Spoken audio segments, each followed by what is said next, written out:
estic en estat mental de guerra amb Espanya.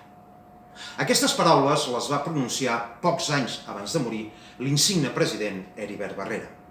És aquest estat anímic d'en Barrera el que precisament ens manca als independentistes si realment volem guanyar.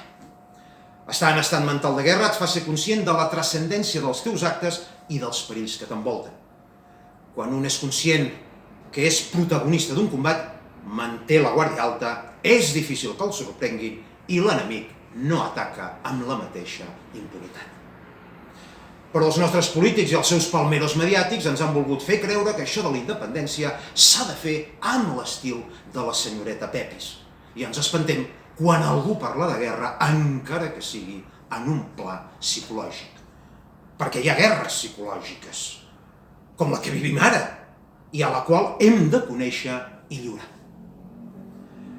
La mentalitat castellano-espanyola, que en canvi sempre està en guerra contra nosaltres, ens té ben apamats des de fa temps i amenaça veladament amb escenaris bèl·lics.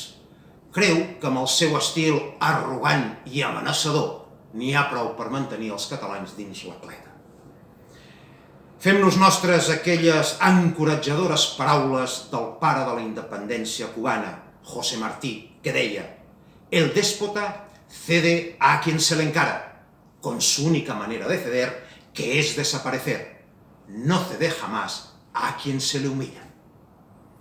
Encarem-nos, doncs, a l'Espanya que ens vol humiliar i fem-la desaparèixer de Catalunya.